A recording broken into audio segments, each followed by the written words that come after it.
Siapa Mu'adz bin Jabal ini? Seorang gubernur yang diutus ke Yaman. Yang Nabi ketika memberangkatkan Mu'adz bin Jabal itu bertanya tentang bagaimana kalau seandainya kamu di Yaman sana dihadapkan dengan sebuah hukum. Bagaimana kamu menyelesaikannya?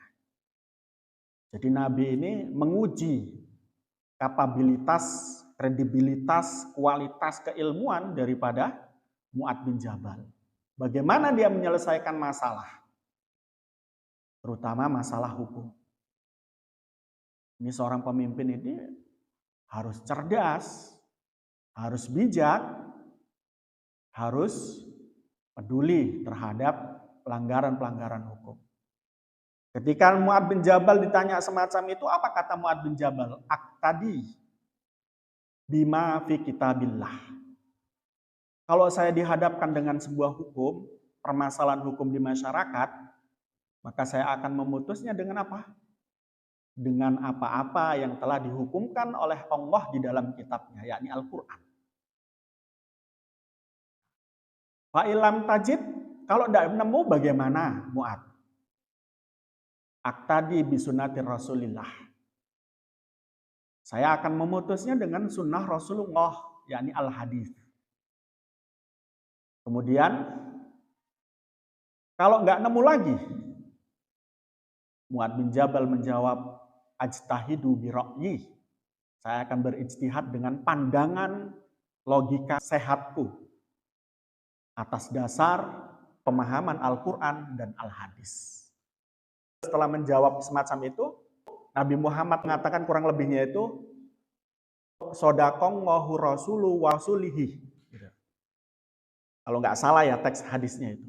Yang artinya adalah Allah telah membenarkan utusan daripada utusan Rasulullah SAW, yakni Mu'adz bin Jabal yang diutus ke Yaman. Artinya metodologi penetapan hukum dengan metodologinya Mu'adz bin Jabal itu diakui kebenarannya. Nah itu di masa ketika ada Nabi. Nah sekarang bagaimana? Metodologinya dibalik. Karena kita menganggap bahwa kita itu tidak punya kompetensi untuk berijtihad secara langsung dari Al-Quran dan Al-Hadis. Maka permasalahan hukum yang lahir pada saat ini kita lakukan ijtihad yang berbeda. Kita harus melihat pandangan ulama yang kita sebut dengan fiqih. Kita harus melihat pandangan ulama yang disebut dengan tafsir Qur'annya. Kita harus melihat pandangan ulama yang disebut dengan asbabun nuzul dan asbabul wurud. Kita harus melihat pandangan ulama yang disebut dengan ilmu tasawuf, ilmu akidah atau ilmu tauhid. Jadi ketika melihat sebuah perkara dan perkara tersebut itu adalah permasalahan hukum, ulama atau Nahdlatul Ulama akan berijtihad menggunakan fikihnya dulu, baru Al-Qur'annya bagaimana, baru Al-Hadisnya bagaimana. Jadi sistemnya adalah dari bawah dulu. Pandangan ulama, kemudian dicari dalilnya. Al-Qur'an dan Hadisnya bagaimana. Itu ala Ahlus Sunnah wal Jamaah Nahdiyah. Cara berpikirnya begitu untuk menetapkan hukum. Nah, kenapa kok tidak langsung Al-Qur'an dan Al-Hadis dan kemudian baru ijma'? Tadi saya sudah katakan, Ahlus Sunnah wal Jamaah Nahdiyah, meski orangnya pintar-pintar, itu tidak mengatakan dirinya pintar dan mereka masih membutuhkan tafsir daripada ulama itu. Jadi kemampuan kita itu tidak ada apa-apanya dengan kemampuan para ulama. Nah, beda dengan kawan-kawan yang lain, contohnya Muhammadiyah tadi.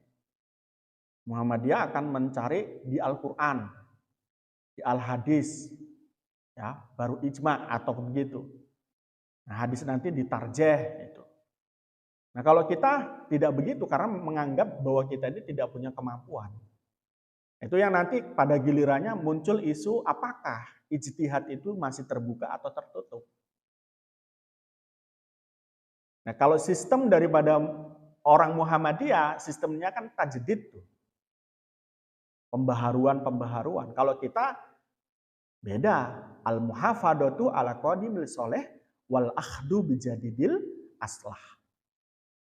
Kita itu bukan tajdid sistemnya, tetapi mengkolaborasikan antara yang tradisional dengan yang modern. Sehingga alur pikirnya adalah semacam tadi.